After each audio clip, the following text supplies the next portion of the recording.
There comes a time when every hero must face their greatest foe, where good triumphs over evil, where friends are made, and where we become legends. A story can go in many ways, be it finishing the fight, being betrayed, betraying those closest to you, or succumbing to your fate. These are but fragments of how things can and have played out. Every story has its twists and turns and even allows the players to decide the ending. But sometimes stories have layers so deep that to this very day not all of it has been unearthed. So that is what I'm here to talk about today. A game so simple on the surface that its complexity shadows all comparisons that can be made between itself and other games of a similar nature. The game I speak of is none other than Tunic. Tunic is a 2022 action-adventure game developed by Isometric Corp Games and published by Finji. It is set in a ruined fantasy world where the player controls an anthropomorphic fox on a journey to free the fox spirit trapped in a crystal. Throughout the game, you'll explore a land filled with lost legends, ancient powers, and ferocious monsters. Designer Andrew Scholdice developed Tunic, his first major game, over 7 years. He began work on it as a solo project in 2015, wanting to combine challenging gameplay with gentle visual and audio design. He was inspired by his childhood experiences playing games like The Legend of Zelda, and trying to understand game manuals for which he lacked context. Scholdice was joined during development by composers Terrence Lee and Janik Cohen, audio designer Kevin Regmi, developer Eric Billingsley, and producer Felix Kramer. Publisher Finji joined the project in 2017 and announced Tunic at E3 2017. Time to take a look at an upcoming game up in the mezzanine with Sonia. How's it going, Sonia? Thank you, Sean. So, as a Firefox, this is a game that pulls on my heartstrings and does not let go, and I just want to hear more about it. And luckily, I've got the perfect person to talk to today. I am joined by Felix Kramer on the game formerly known as Secret Legend, but you've got some special announcements. I saw some secretive tweets from the Dicey Twitter account. You did, Do you want to talk about that? Well, you're exactly right. We were known as Secret Legend, but today we're announcing our new name, Tunic. So you can head to tunicgame.com to find out more about that. And we're announcing that we're pairing with publisher Finji, who you may know from their incredible work on Night in the Woods and Overland. That's so exciting. Congratulations. Thank you so much. So I want to tell you, it wasn't just the fox that sold me on this game. I love the beautiful, charming graphics, and honestly, I just want to see more of it. Can we check out the trailer? Let's do it.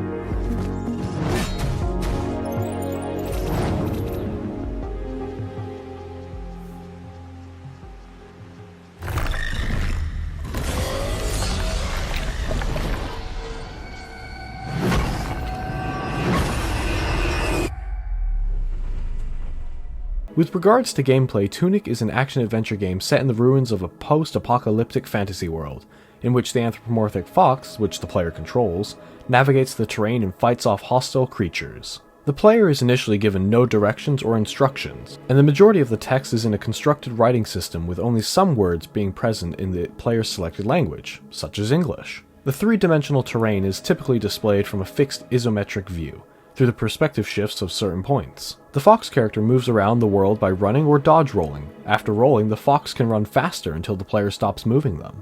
The player can freely explore the world, and there is no mandated path, although many areas require specific actions or items to enter normally, which creates a general order to the game. There are often alternate ways to gain entrance. The isometric view obscures numerous hidden paths, secrets, and much more. Andrew Scholdice began working on Tunic in February 2015, using the working title Secret Legend. He posted screenshots of his work on Twitter and Vine. God, that is a throwback. Attracting immediate attention from all sorts of eyes. Within weeks, Scholdice developed the game's fox protagonist, isometric graphic style, and action-adventure single-player gameplay.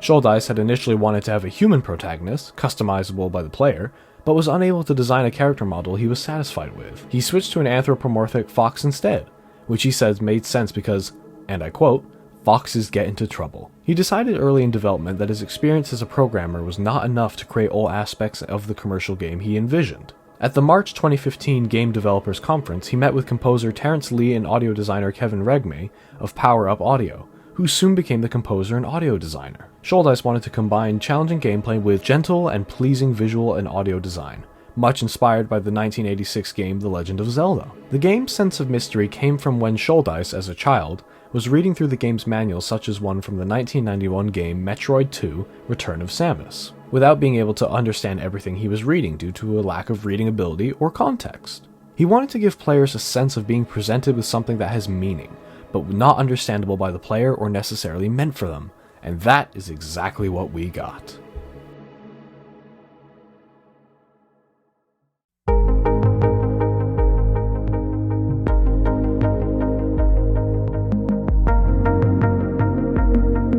This is your last chance to click away from the video if you want to avoid spoilers. The game is amazing, and if you go in blind and work through the puzzles like I did, especially with a certain golden path, it is so satisfying to complete without spoilers. Okay, with that out of the way, let our journey begin. As the camera pans down over the landscape, we arrive at a beach where a little fox naps only to suddenly wake up and rise to their feet. From here, our journey truly starts.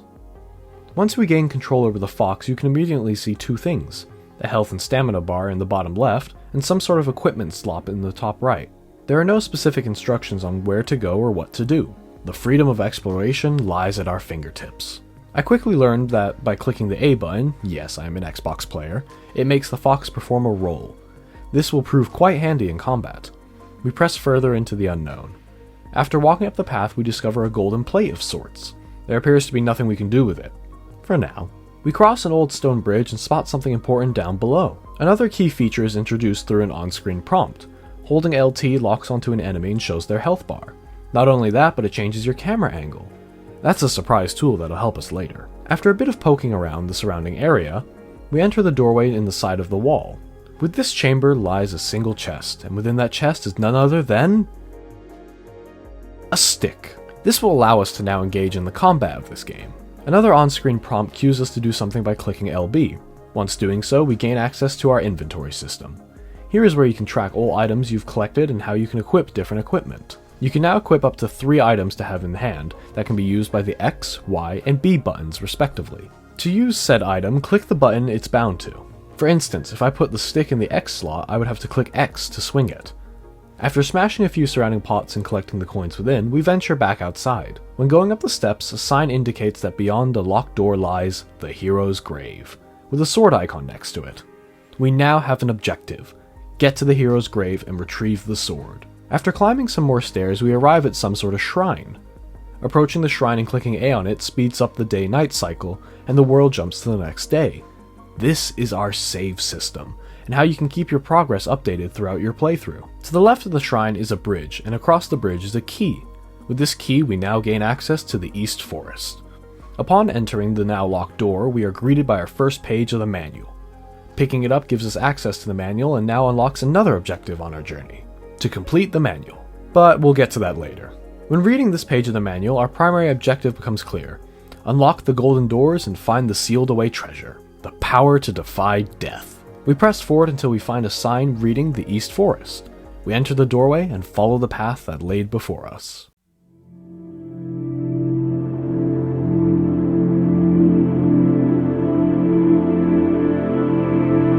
The doorway leads into the East Bell Tower. We clear out some enemies and find another page of the manual. This page teaches us about the controls and how to sprint. By holding A when diving, you tumble into a sprint, very handy for hurting enemies. Climbing some stairs, we discover the East Bell. To unlock the golden doors, we must ring both the East and West bells respectively, so we must press onwards. As you might have noticed, there have been many statues, including the shrines, that represent some sort of fox-like god of sorts. There is history in these lands, but we'll come to that later. We descend a ladder and find another shrine. There are more bushes in the forest that block the path, that can be explored at another time. We fight some more wildlife and discover another sign pointing us towards the hero's grave. After doing a little more exploring, I received my first death. Oh, I died. There we go. The screen fades into a blinding white and we're transported to some sort of astral plane. Our fox is now a see-through blue, a spirit of sorts. We press forward only to discover a crystal prison with none other than the fox-like being trapped inside. This creature is only referred to as the Heir by the manual. As we approach the prison, the Heir is sat in a prayer, but notices us as we get closer. The Heir reaches out their hand and a blinding light, along with the colors red, blue, and green, consumes us. We reappear in front of the shrine at the bottom of the ladder. Our revival is thanks to none other than the Heir, using some sort of divine magic. We venture back into the East Forest and find another shrine along with another page of the manual. This page reiterates how to lock onto enemies, and also how we're invulnerable during the first bit of our roll, indicated by the dust on the ground. After getting my ass handed to me by some more enemies, I learned of a new mechanic. Whenever you die, your spirit floats around, and by clicking A on it, you recover your coins, but it also lets out a blast that damages all surrounding enemies. A neat trick I learned in the early game is that you can get enemies who wield swords to cut down the bushes for you, giving me access to areas I wouldn't be able to traverse just yet. After exploring a bit more, we make our way over to the path to the hero's grave. After opening a gate with no problems whatsoever... Maybe I won't be able to skedaddle past everything. Or maybe I can. Maybe I can. I've got everything chasing me though, that's great. Please tell me they can't come down ladders. Okay, they can.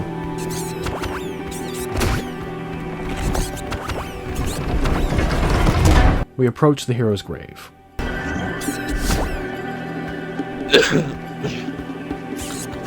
No! Come on, come on, come on. Give me the sword. Oh, hang on. Sword acquired. Oh. With the sword now in hand, we stand a much better chance at defeating our foes. The sword also allows us to chop down any bushes that impede our path. Also, a note to all those watching, consider the following when confronting the envoys. Oh my god!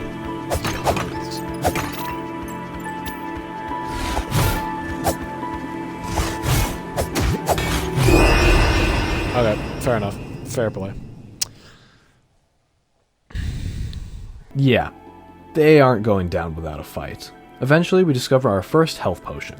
I also come across other goodies during my exploration. Actually, have I been in here yet? No, I haven't. I just keep walking past this room. That makes sense. I think I have a grenade?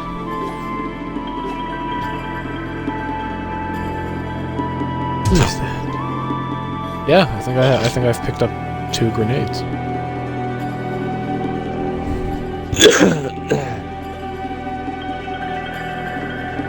What if I just...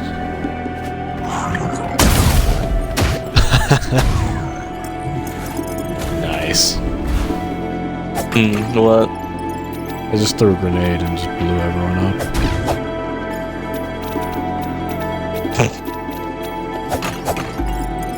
I say grenade, it's more of a firebomb. Yeah.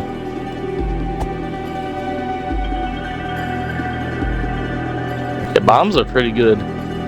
Hidden entrance, I found a secret. Ah! So I got 2 something else's. No, I didn't mean to. I just threw my bomb by accident and set myself on fire. I'm stupid. And I'm about to myself. Yep. Jesus Christ. Also spiders. Lots of spiders. One other thing I guess I can... Oh, what the spiders? Really? One thing I probably should tell you is go and... When you're getting to the end, go for the bad ending before you go for the good ending. When you go for the... When you meet the criteria for the good ending, it basically locks you out of the bad ending on that playthrough, but like if you get the bad ending, it will load you to your last save point. That is like the one other thing I'll tell you so that you don't miss out on either ending. After aimlessly wandering around for a bit, we stumble into our first boss fight.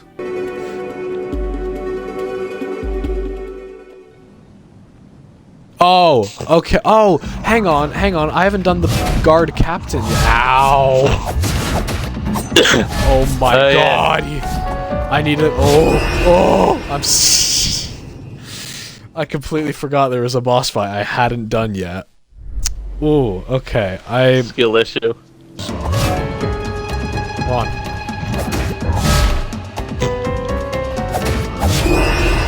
No! I was so close! Ah! I'm just gonna be greedy, I'm gonna be greedy, I'm gonna be greedy and take my... I'm gonna be greedy. There, greed paid off.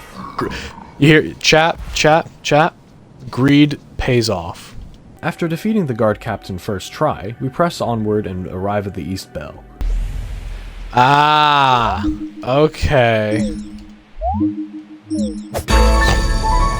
Whoa!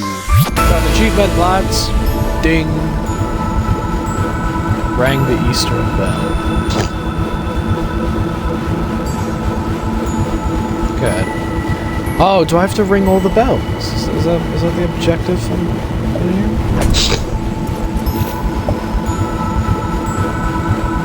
If I ring it again. I don't think it works that way. Unfortunately. Ah, and this is how I get back. This is how I get back. I use this rope. Look at that. Look at that. Certified genius. We ring the East Bell, marking the halfway point in our current objective. This also allows us to head back into the overworld. Upon returning to the overworld with the sword, we are now able to collect yet another page for the manual. This page is the map of the overworld. After reading through that page, we make a startling discovery. The Merchant. Silly Alex.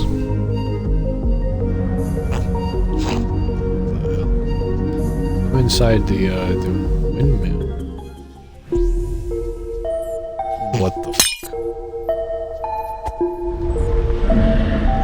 What the f*** is that? What is it? Giant skeletal being that's offering me a choice. Oh! Do I take the bombs or do I take the health potion? Chat.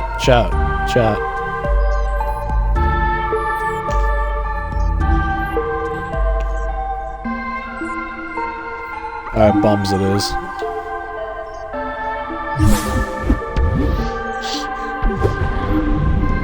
Say hello to the merchant. That's the merchant. Uh-huh.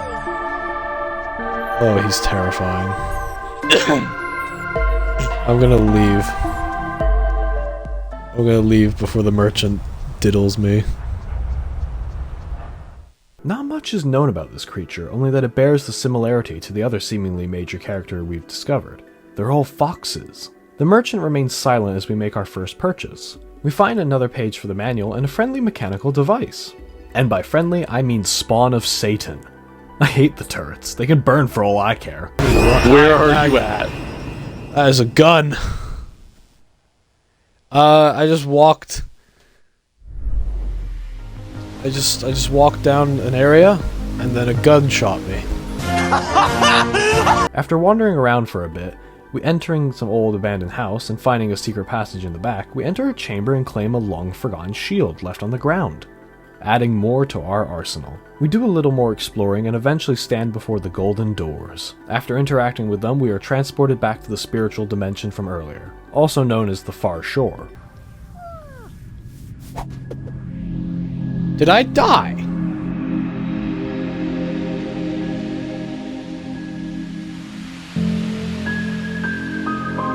Wait, no I didn't.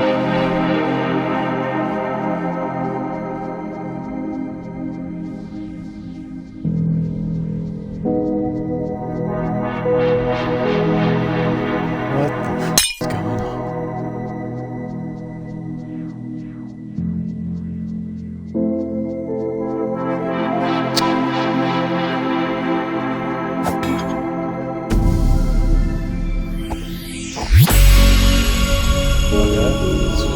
Bell.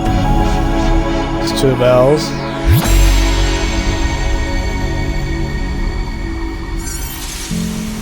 Door is open.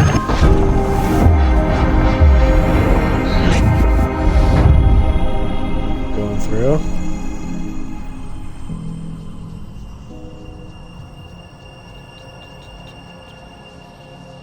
Where's the RGB god?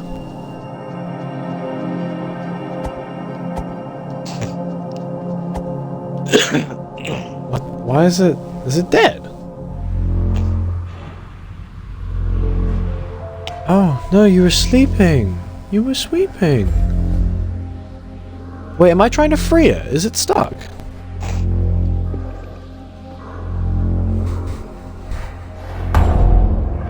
Oh. Okay. So I have to free you.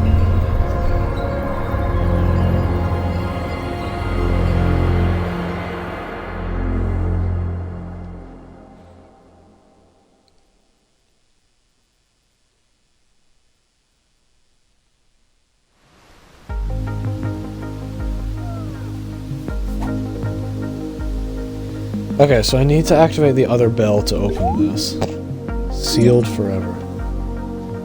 Okay. Okay. Obviously now that I know what the main objective of the game is. Our primary objective is now crystal clear. Free the Heir from its imprisonment. To do this we must collect 3 keys, 1 green, 1 blue, and 1 red. Page 6 of the manual tells us where to start searching. The red key lies coveted in the forest temple. The green key was stolen to the top of the sky, and the blue key is sealed at the root of the world. We must obtain these keys, and to do so, we must start by going beneath the well.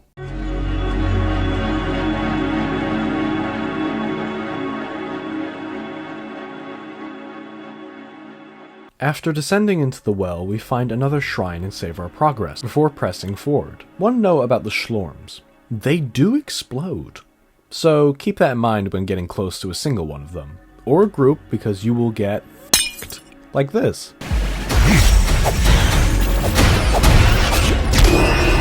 Ow. Yep, and I got blown up because I got cornered. Also, keep in mind that something that took me a while to comprehend is you can stop the Schlorms from constantly spinning by letting them hit you while guarding with your shield. We explore a little more until we find an obelisk. Sitting by the obelisk is a lamp, and by picking it up we can now properly explore the Dark Tomb without getting lost. Now, regarding the obelisks, there is a way to interact with them, but we won't discover that till later, so keep that in the back of your mind for now. We return to the well and enter a side passage we couldn't originally see. Inside lurk 3 rootlings that we must clear out. Once doing so, we unlock a back passage into the tomb. Through the gate lies another shrine and yet another page of the manual. This page talks about what lurks beneath the earth, among other things. Once returning to the tomb, we must dodge and weave through traps left behind and the undead that guard this place. To open the lower passages, we must activate 2 skulls to reveal a ladder. Opening the chest in this room grants us access to our first perk. These are helpful little extra things that keep you in the fight a little longer. We navigate more spikes and some stationary laser turrets, and more undead. Eventually, we open the back door from the tomb that leads into the same room with the obelisk that the well led to. This grants us access to the West Garden.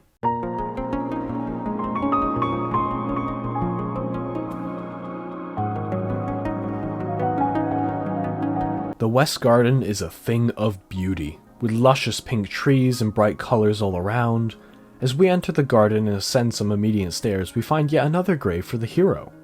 Whoever this hero was, they were a key being in this land's story, but we'll get to that in due time. We find yet another shrine and save our progress. It was at this point in my playthrough that we were joined by the legendary Butlets. So, shout out to Butlets, and if you're watching this video, it was an absolute pleasure having you in chat to help out with this journey. Speaking of chat, did you know I have a Twitch? That's right, I do. So, head over to twitch.tv/FawnUmbrella612 to catch the next stream. Do it. Do it now. Or after the video, either way works for me. The first 10 people to do so get a free cookie. Anyway, back to the video. Exploring a bit more leads to collecting another page in the manual. This one being a map of the West Garden, which foreshadows the boss of this area, but we'll get to him soon enough. The enemies in this area sure pack a beating, but that was because I was severely underleveled for this section. Underleveled, I hear you ask? That's correct. There is a leveling system in this game. To level up your little fox, you must acquire offerings from either random chests scattered throughout the region or buy them from the merchant. Cheers to Butlets for pointing this out, because I would have probably never noticed this feature until way later in the game, if ever at all. Each offering ties to a specific skill, being your damage, your health, your stamina, your magic, your health potions restoration, and your defense. Doing this just makes the game so much easier and makes it so you stand a chance in the late game content. Once I have increased my stats, I ventured forth only to wander into a certain area. Where is... Oh, no! I found the boss! Found the boss! my god. Oh my god. Okay. Okay. Whoops. Accidentally found the boss. My bad. Man's going into Garden Knight without even having the magic dagger. I didn't know the boss was here. I knew, but I didn't say anything. Yeah, I'm dead. There's no way. Yeah. Might need to reevaluate how I approach that fight. Yeah, I found the boss. Probably should have noticed the blue patterns on the ground as the indicator I was getting close, but oh well, live and learn. Also, please, for the love of everything holy, climb down the rope and lower the bridge. It just lets you bypass the enemies on the path to the boss, and just makes it so you save your health potions. Exploring a bit more of the garden before our rematch with the boss resulted in the discovery of the Ice Dagger, a very useful item and the first of several magic items that we can collect in the game. Now we have enough firepower to survive our rematch. Eventually, we conquer the Garden Knight. Yeah, that freeze is just a free opening for a full combo, really. Yeah. Oh, up. Don't get greedy. Get your health back. Move. I just need to use a gun thing. Oh, finish him off. Come on. There we go.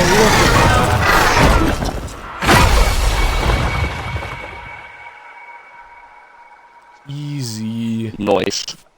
First try. With the Garden Knight defeated, we can now ring the West Bell and access the Golden Doors. Approaching the door and clicking A on it opens a way into the temple. Yeah. Can I open this now? Yes! Progress!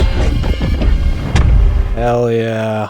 Venturing further in reveals a 3-layered device, one that looks similar to the one we saw containing the Heir. It would appear that we need 3 keys to activate this device to free the Heir. Going past this device and up a ladder results in the acquisition of another page of the manual. This page describes how we can interact with the obelisks we have been seeing across the world. If we travel further through the temple and up more stairs, we eventually are led to the top of a mountain where both another page of the manual lurks, but also a mysterious door. This is a surprise tool that will help us later. Returning from the mountain and crossing a bridge rewards us with yet another magic item, the Magic Staff. Venturing back to the beginning area where you woke up, back to where the golden pad was, and holding A on it for 3 seconds, results in us being transported to the far shore. This is how we access it and how we can fast travel across the world. Each area has a golden pad somewhere in it, all connecting in the far shore. The page of the manual that rests in the far shore tells us the beginning of a story, but we can't translate it. Yet. The central pad in the far shore teleports us to a chamber where a massive sword floats ominously. We can't do anything here.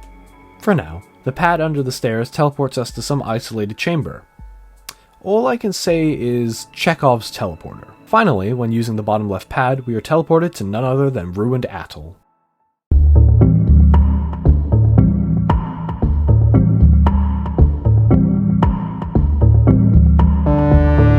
Before us lies another shrine, so naturally we save ourselves a checkpoint. When using the telescope, we are shown 4 obelisks connecting to a statue in the center, so we must activate them to utilize the statue.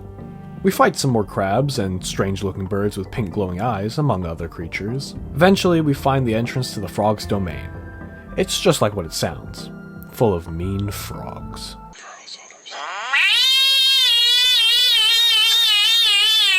The reward for venturing here is the grapple hook. But something isn't right. Deep in the frog's domain lies a chamber where the green key should have been held, but as the manual stated, it was stolen. We use the grapple hook to make our way out of the frog's domain. Now with the grapple hook in hand, we can activate the remaining obelisks. During this time, we discover some sort of energy conduits have been leaking into the water, poisoning it, and we can see the effects firsthand. The slorms drink the water and become corrupted, only for the once friendly hushers to become hostile after eating the slorms. The food chain in Atoll has been poisoned. With all 4 obelisks activated, we can now use the teleporter hidden and beneath the statue at the center of Atoll. Using this teleporter sends us high into the sky.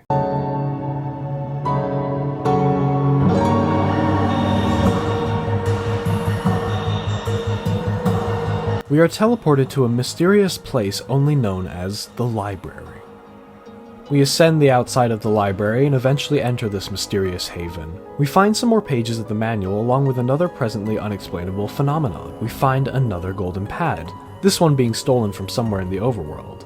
There's also a shrine, an obelisk, and a few mechanical devices here. With nothing left to do but go up, we venture further into the library. And where there's a library, there's usually a librarian. It ever directly tells you to hold A on them, and yet both of us just somehow experimented with that and came to that. Alex, who's that? Conclusion. Huh? Who's that? Who's that fella? That's the librarian. He has a sword. I don't like that he has a sword. It's a friend. I don't believe it's a friend. It is not a friend. It is certainly not a friend. I have a sword because I'm here to fight people. Evidently, it is not a friend.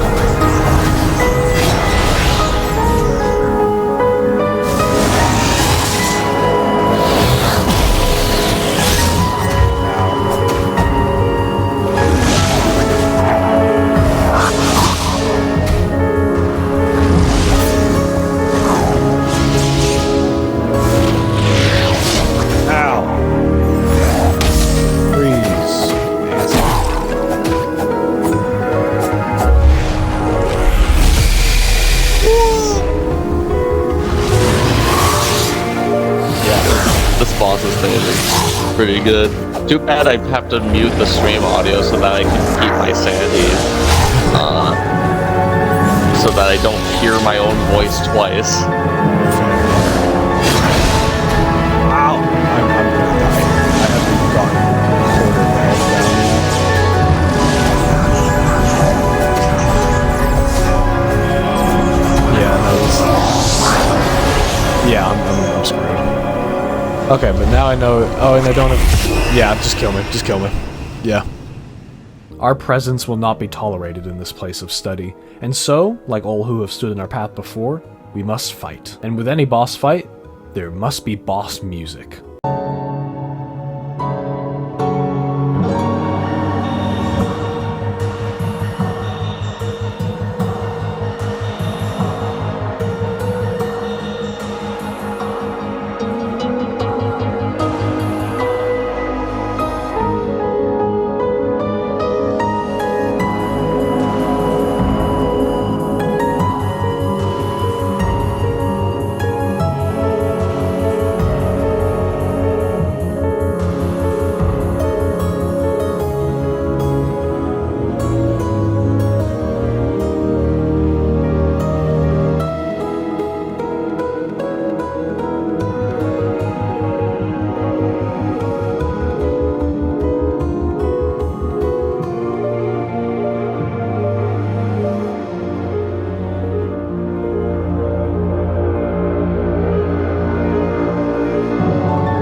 The librarian may have been a master of the arcane, but our will is stronger and we emerge victorious.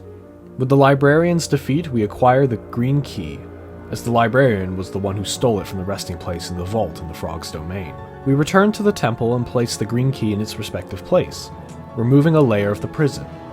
The next place we must go is the eastern vault to retrieve the red key, which is located in none other than the East Forest.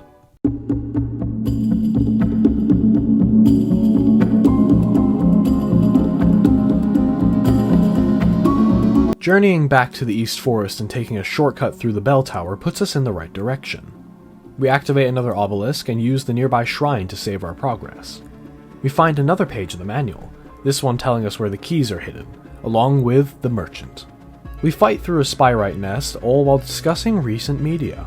You watched the Megamind sequel, how was it? I've heard it's really I don't think I've seen a worse movie. Yeah, no. Oh, wait, no, is it a TV show? There's a TV show and a movie. Oh. But it's like, I've heard both of them are really Oh I'm guessing not. Will Ferrell's not doing it. No, none of the original cast is back for that. Oh man. They couldn't get Jonah Hill back. What a shame. Dude, Jonah Hill's like ripped now. Is he? And he's not fat anymore at all. Yeah, no, because the movie's meant to be a tie-in to the TV show, but they've advertised it so poorly you can't tell which the trailers are for which. Roger Craig Smith is in it? Who does he play? Roger's the mayor. Oh, okay. Because I've seen a clip about the mayor being like a complete just loser now. The mayor a loser before? Well, no, but like he's like really anxious and all that. He's a really anxious mayor all of a sudden. And then, I think, I don't know if it was in the movie or TV show, but basically, spoilers, I guess. But, Roxanne... Nobody cares. Yeah, no one cares for the spoilers in this thing. Yeah, no, Spoiler warning. He's a selfish douche for some reason in the thing. Like, he and Minions, their chemistry from the first film is just completely thrown out. But they end up actually... So, the mayor and Roxanne have their differences in the thing. And he pretty much... Roxanne becomes the new mayor in a smash-cut white text on the screen one quick election later. They don't even show the election, just Roxanne suddenly becomes mayor. Yeah, there's no election. He's just... I think they defeat the Doom Syndicate, and Roxanne's like, I could be a better mayor than you. And then is like, oh, okay, do it then. And there's like one quick election later, and she's suddenly the mayor. It's so stupid. Yeah, no, they completely like just back. It's a character assassination, really. I think that's the appropriate word for this. It's just character assassination. They ruin Minion, and that's another thing. Yeah, there's a lot of animation errors, but they also what is it? They call Minion Chum now. They changed his name. What? Yeah, Minion's name is now Chum rather than Minion. It's so stupid. We fight through more custodians and activate the obelisks they were worshipping to unlock the main door in the vault. With this door now unlocked, we can press forward. A page in the manual gives us a hint to who, or in this case, what, is guarding the red key. The siege engine. Let's go fight a giant robot. I might... Someone start blasting the, what you call it? Metal Gear... So anyway, I start Rising. Or you could experience this game's soundtrack. Oh my god!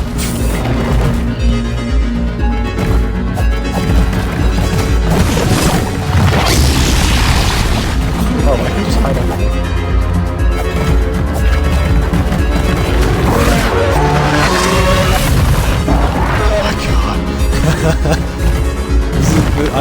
Oh my lord, this is... The fact that it's called a siege engine has me concerned.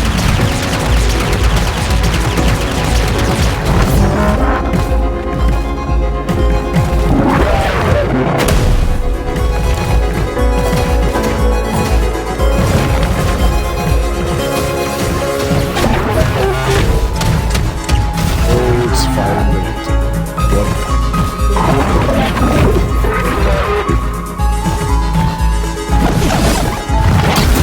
Oh my, yep.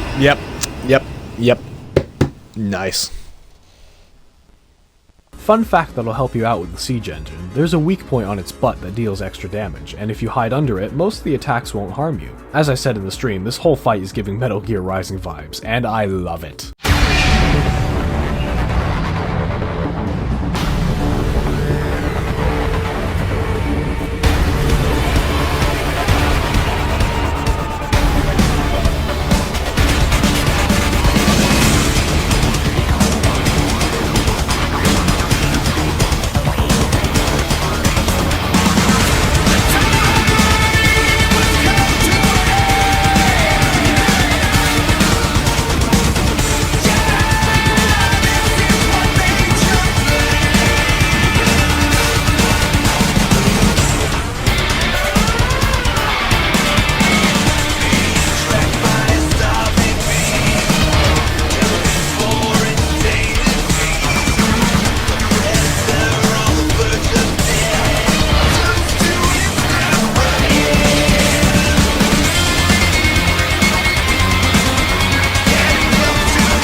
With the siege engine demolished, we claim the red key for ourselves and journey back to the temple. During the journey back, I accidentally predict something. So I'm guessing I'm getting near the end of the game, if I'm collecting these two things. Oh, don't tell me You're getting near the end of mid-game. Mid-game? Oh, wow. Let me guess, the final boss is that god. It's gonna betray me and go evil, is my guess.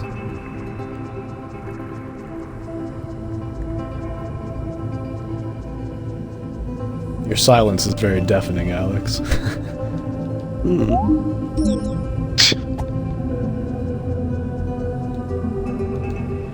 Who's to say, Butlets? Who's to say? Who's to say? What I can say for now is this guess isn't entirely accurate, but we'll cross that bridge when we get there. We place the red key in its rightful place and remove another layer of the prison. The last key, the blue key, is sealed at the root of the world, and to go there, we must go to the Quarry.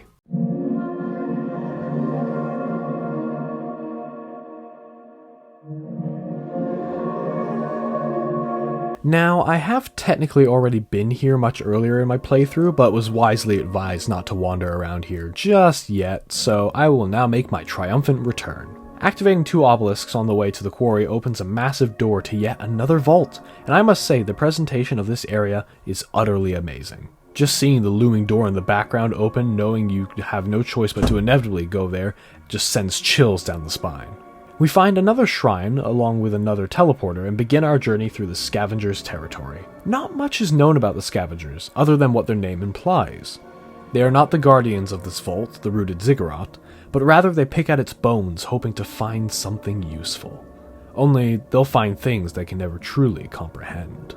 Immediately, you'll notice getting close to the broken obelisk, or the weird purple crystals in this area, will drain your maximum health bar quite quickly, making you more vulnerable. This is thanks to none other than asbestos. So consider this video an ad to get protection against asbestos. You'll thank me for that later. This does not affect the scavengers thanks to their gas masks, so we must acquire one ourselves. The scavengers wield massive swords, rifles, and bombs, so they certainly aren't messing around. After making a mad dash through a hallway in the monastery filled with asbestos, we find another grave for the hero, and holding A there teleports us once more to the far shore. Only here, there is a massive memorial for this mysterious hero. Not much can be done here, for now. We also acquire our own gas masks to fight back against the asbestos, but there's one more thing we can do before entering the Rooted Ziggurat. Something every American dreams of. The right to bear arms. That's right, ladies and gentlemen, you can use your Second Amendment in this game. There is also a secret path that leads back to the door in the mountain, but that'll be more useful later. With gun in hand, we are now unstoppable.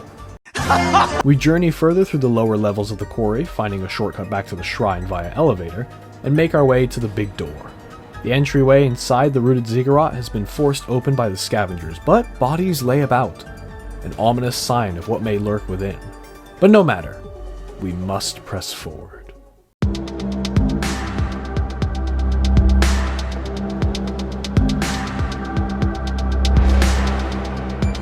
We descend on an elevator and once deep enough are shown how insignificant we are in the grand scheme of things.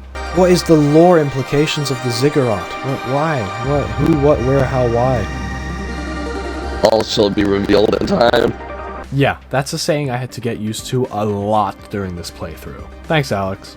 We use a fancy save point and fight past the mechanical defenses of this place until we discover what lies down here. I built the bridge. They're taking my land. Don't even start that. I'm starting that. They're taking my land. They're taking my land.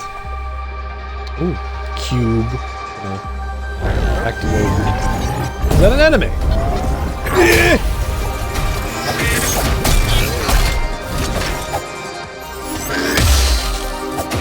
It was in fact. Ow, back. Oh wait, hang on, I've seen these things before. I've seen these things before. Well, not like fighting them, but I've seen them. What the hell? Why does it have... I'm gonna die, but at least I now know that it doesn't hurt. Yeah, okay, I'm fine dying, because I didn't realize it would have a second phase to it. Yeah.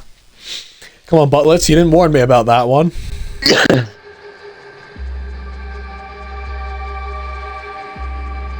now I have a short.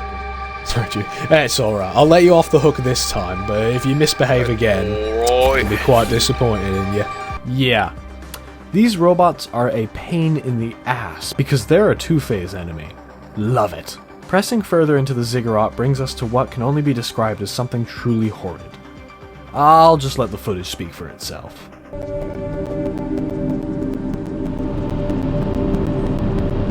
Oh, what the hell is that thing?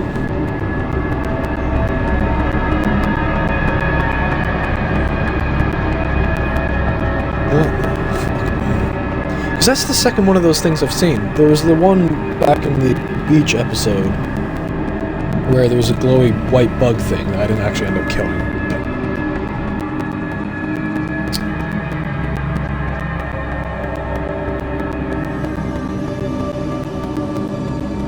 Oh, is it different?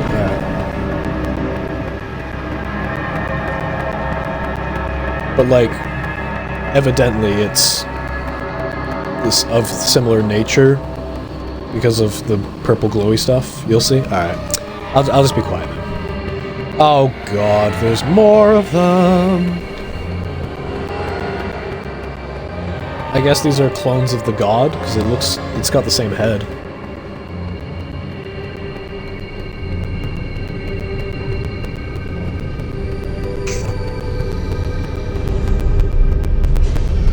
I just hope there's a save station down here so I can actually save before the boss fight.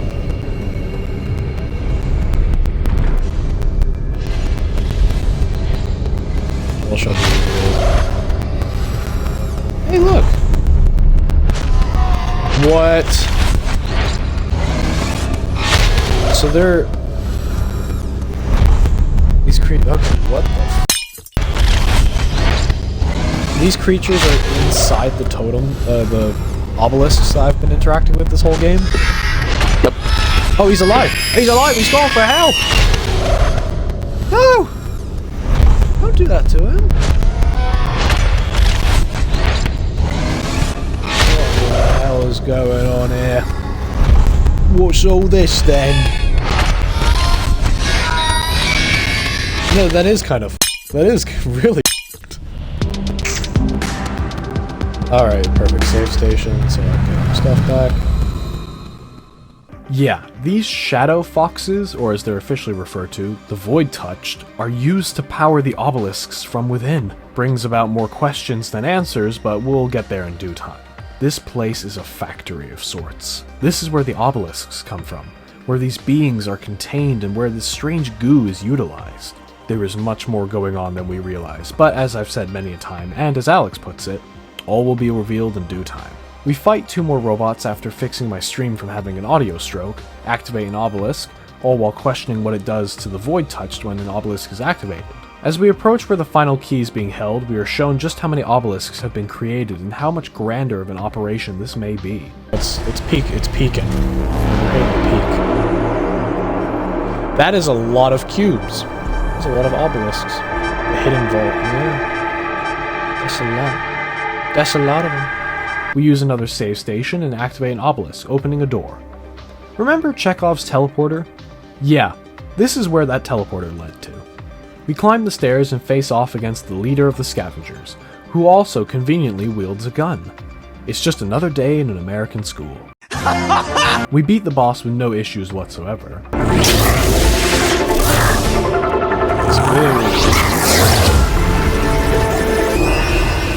Yeah, okay.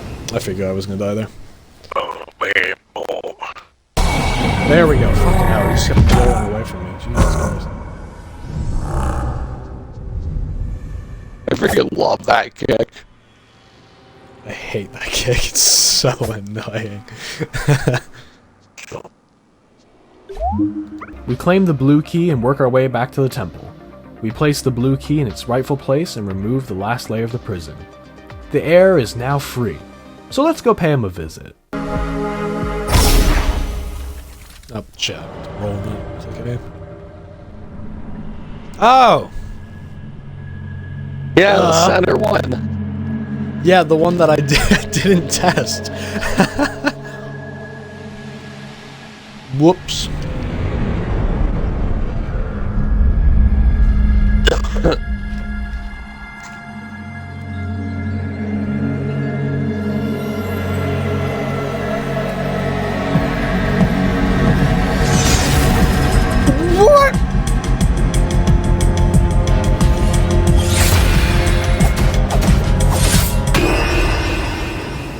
I called it though. I called it that would be a boss fight. I said it. Yeah. I said it. I said it. I was right. Wait, why was that death screen so slow?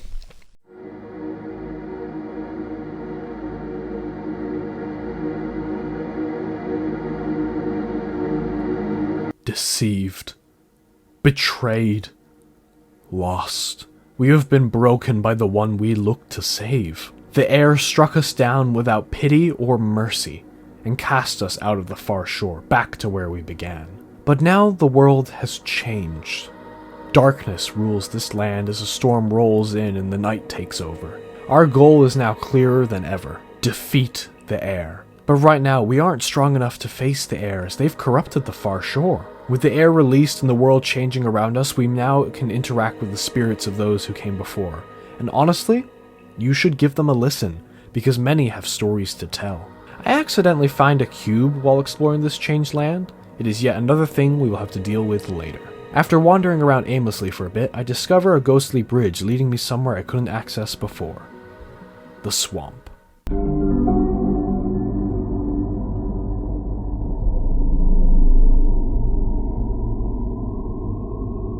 Upon arriving in the swamp, we see that a teleporter used to be here, but it was forcefully removed. This would be none other than the teleporter that lies in the library. We press through the old burying grounds and face more undead, but also some lost souls. These souls belong to ruined seekers who abandoned their souls and gave up on their quest. Only further adding to this game's lore. Something that will be mentioned a lot now is some magic item only referred to as the Holy Cross, and it seems to be this item will be a key part in defeating the Heir. But first, we must find it. Our journey through the old burying ground leads us towards an ominous building in the background, referred to as the Cathedral by the manual. We fight through some more restless souls and the undead, activate more obelisks, and eventually arrive at the Cathedral, ready to find the key to defeating the Heir.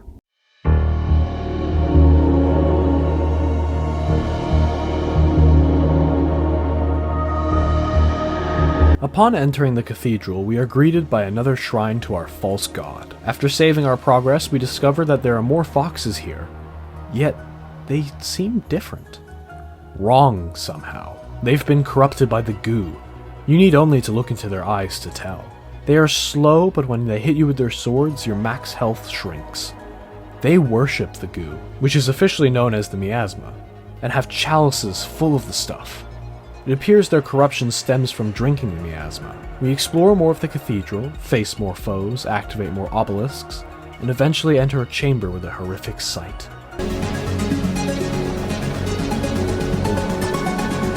Hey, it's a crucified creature. How lovely.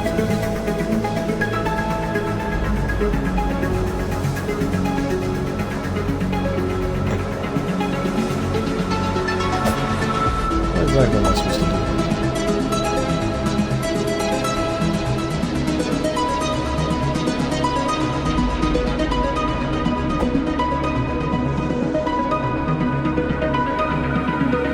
Ah, there we go.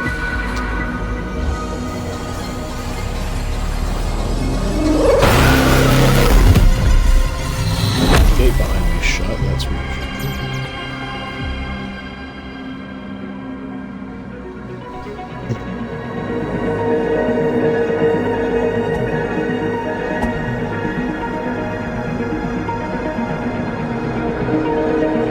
Oh, the creature's gone. Creature's gone. A void touched, crucified for all to see. This cathedral is a place of worship, and now we see why. We activate the final obelisk, which summons a lift into the main chamber, and as we return, we notice the void touched is now gone. We descend the elevator to a dark chamber below where a gauntlet awaits us. This gauntlet blocks our path from attaining the secret hidden here, so we have no choice but to conquer this gauntlet. Bring it on. Bring it on.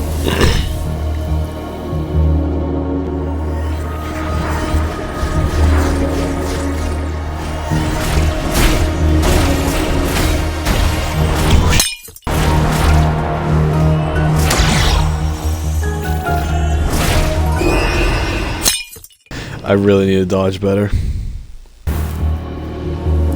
Yeah, no wonder. I was just taking so much fucking damage. I was just out of stamina.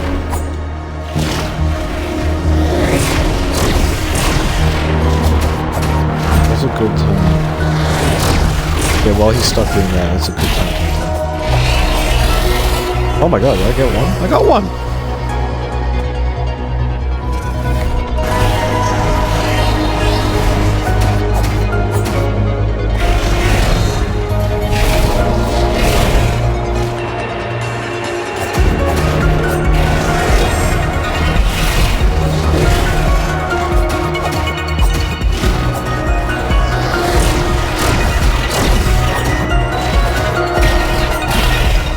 Holy sh**, did it. Holy sh**, I did it. I beat the gauntlet. Hallelujah. Oh. Thank fuck. I got an achievement. Don't know what I got though. You feel a tingling. Oh.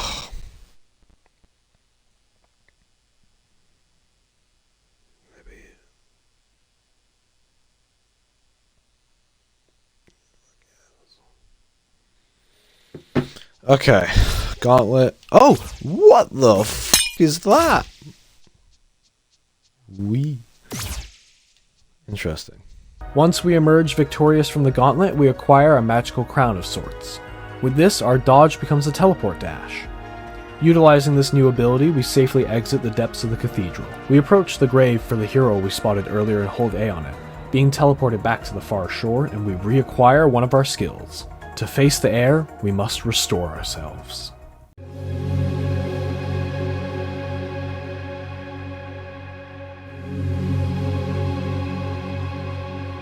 Throughout the land, there have been many memorials for the hero. One in the swamp, one in the quarry, one in the library, one in the East Forest, the Eastern Vault, and one in the West Garden. Traveling to each of these graves results in us reacquiring more and more of our skills until we are inevitably back at full power. Once this is done, we can finally face the Heir.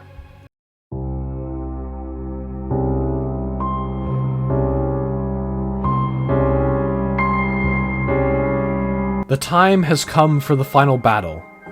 For good to face off against evil and bring peace to the far shore once and for all. One shall rise, and one shall fall. Or not.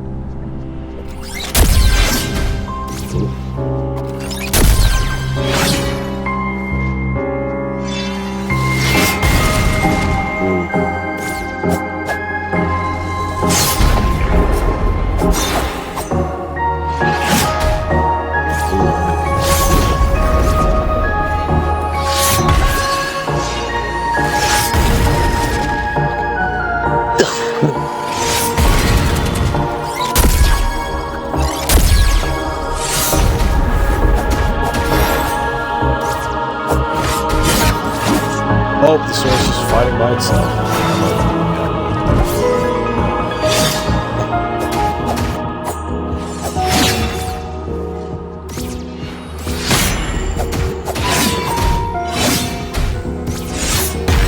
Fuck me.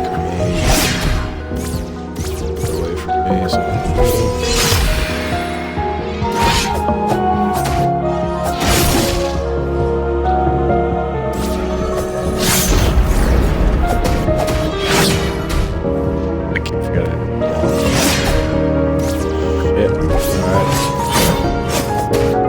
Okay, honestly, I'm fine if I die here because I just got the boss halfway to.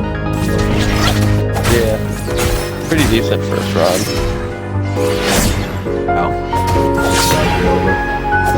Well, I mean, I guess technically not first run because your first run was when you were woefully unprepared. Yeah, when I just walked in. Okay, though, honestly, I nearly got the boss to their last bit of health. Not bad for a first run. I'll take it. Yeah, not bad.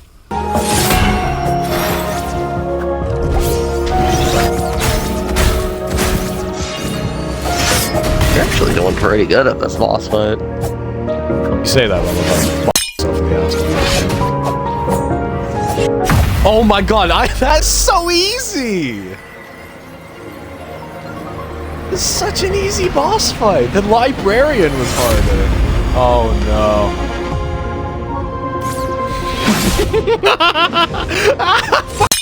Fuck. I jinxed it. Fuck. I do it. Yep. I tried to avoid saying anything because you seemed genuinely to not consider the possibility of a second phase reason. Damn it, damn it, damn it, damn it, damn it. Damn it. I thought I was like, this is such an easy boss fight, and then no, it's just... Hey man, you got to second phase a lot quicker than I did though. Yeah, but I used up all my healing potions in the process.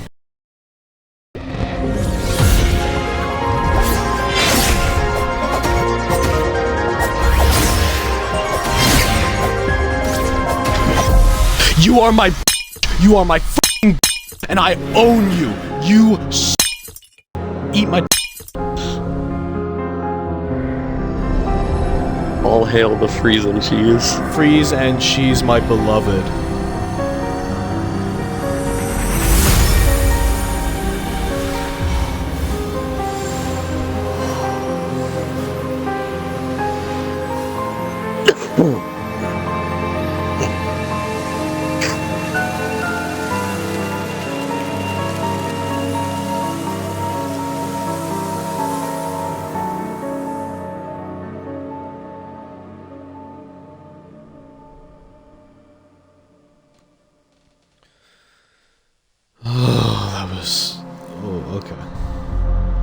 And that's the last time you ever have to fight that boss. Thank God.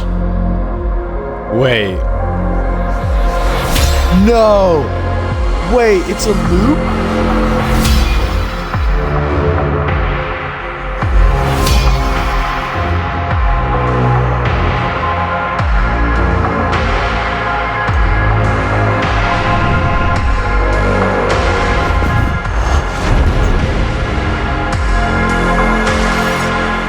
It's a loop?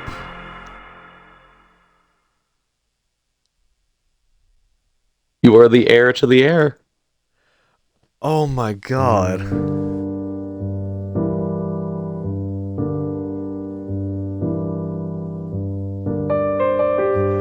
Oh, you ass. You ass. You are the heir to the heir. This was never meant to end any other way. This was all part of the grand design. This is for the greater good. As the credits roll, I take it all in and am offered a choice to return and to try and break the loop. And so, that is what we must do.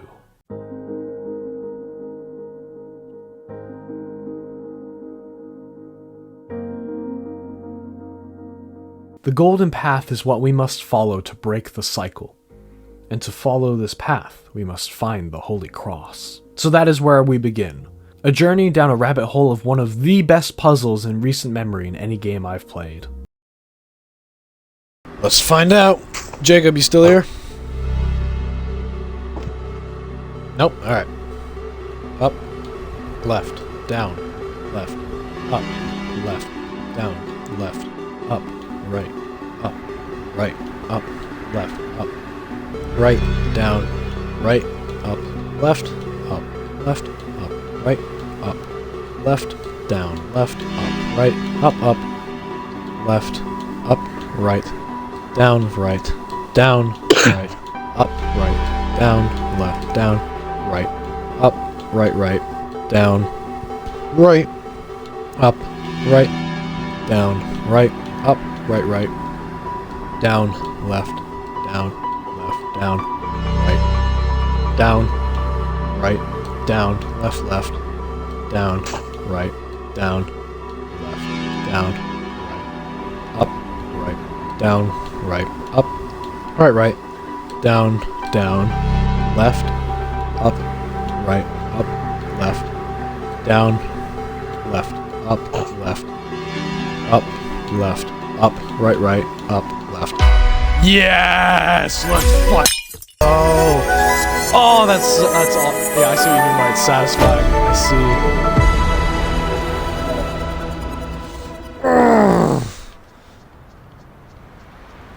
Yeah. Alright, good ending, here we come. And with that, the door in the mountain is opened.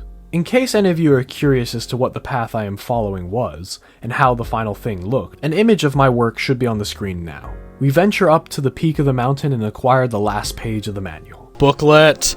Achievement unlocked, thank you for playing! Complete the manual. Dear player, you've come a long way, haven't you? You've probably found a lot of secrets. Maybe you stumbled across a hidden trophy room. Perhaps you even freed every fairy. I hope you've had fun, but at least there's one more thing for you to do. If this is your final page, you should pay a visit to a certain someone and share your wisdom. Thank you so much for playing.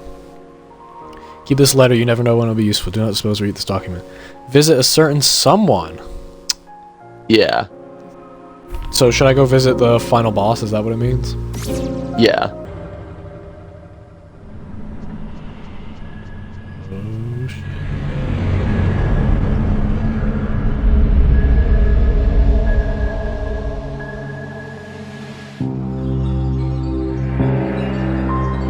Wait, what?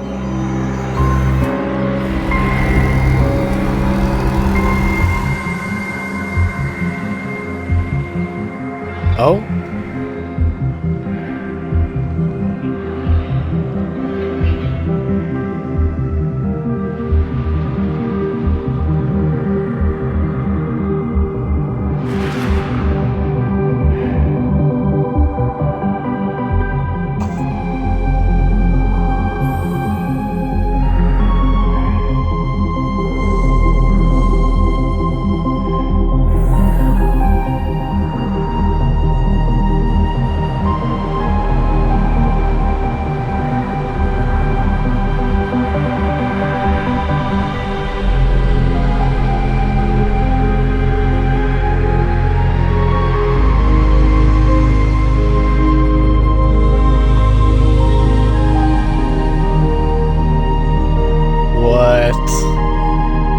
I'm not gonna pretend to understand this ending.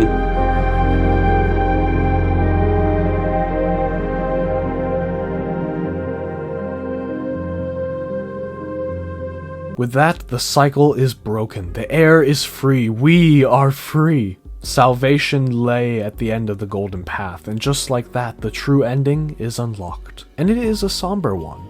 But what does it all mean? Well, for that we have to do some digging. Some very deep digging. What is the story of Tunic? Well, I think I have an answer to that very question.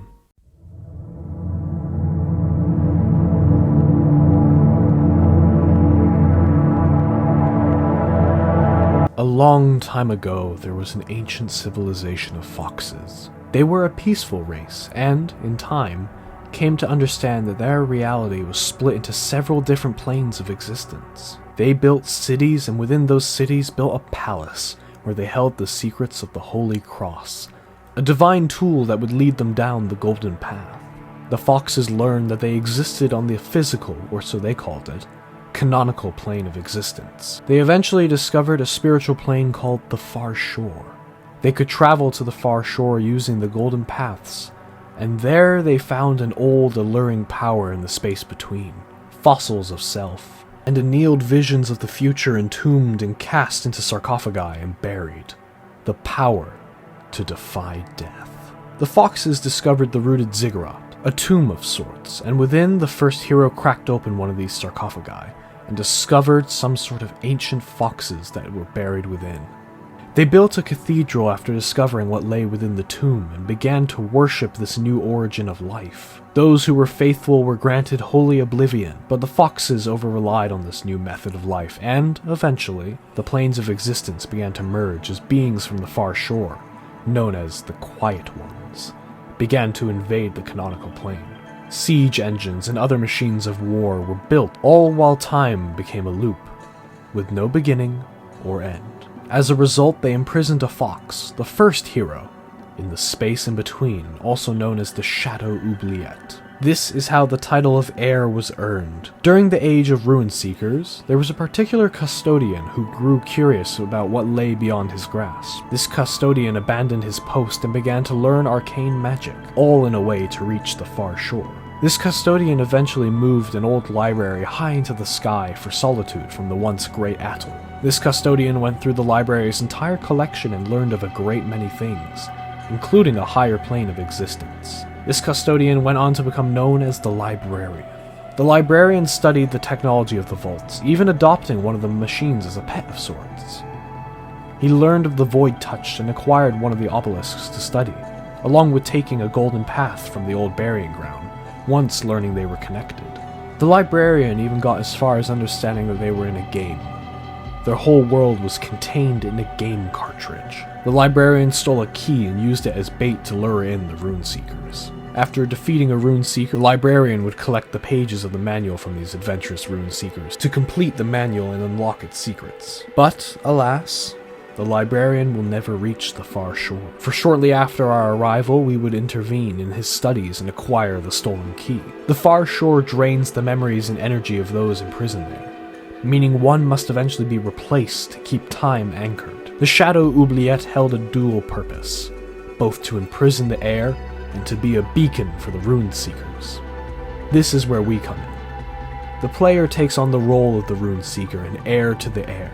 The player fights the Heir and feeds into the loop in one of the endings, or can break the loop by sharing the knowledge of the manual with the Heir to break the cycle. The game truly ends when the cycle is broken. But what are the consequences of this action? Only time will tell. We know the Foxes explored the far shore prior to building the Golden Paths, but it is unknown how they accessed it. We also know that Holy Oblivion is achieved by the consumption of the miasma, the weird pink goo we've been seeing throughout the game. Another little detail is that the miasma, or as we called it the asbestos, drains one's will, and our health bar's true identity is known as will. The reason it can never fully drain our health is that it can never truly drain one's will, but it can get damn close. That is my understanding of the story at large. However, there is much more still to uncover that even I need to do more research on, including a certain ARG with huge lore implications. But for now, we'll settle at getting into my honest thoughts.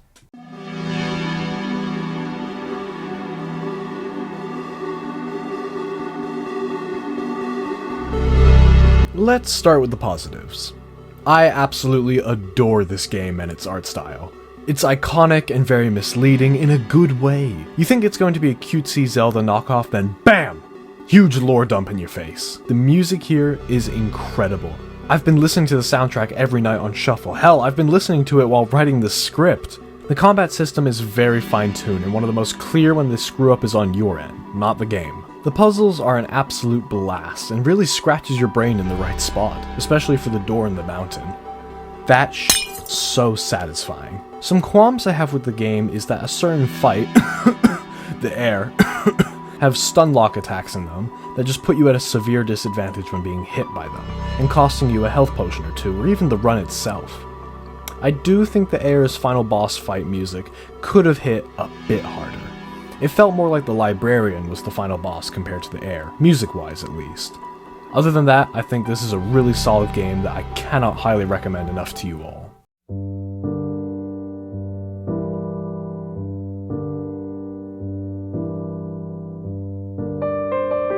What is a story? Usually it is a narrative about people and events, most of the time including an interesting plot. That's what makes a story. A story can be fictional or true, and it can be written, read aloud, or made up on the spot. Effective stories, whether novels, short stories, screenplays, or other formats, have dramatic content and change, engaging structure and a rhythm, believable and memorable characters, cohesion, an effective beginning, middle, and end, and so much more. I believe Tunic checks all these boxes without flaw. This is a game for those who seek a real challenge, not only combat-wise, but mentally too. The sheer amount of attention you must give this game to uncover everything is remarkable, because you will never find everything. Even to this day, on my quest to 100% this game, I am still discovering secrets I would have never found before.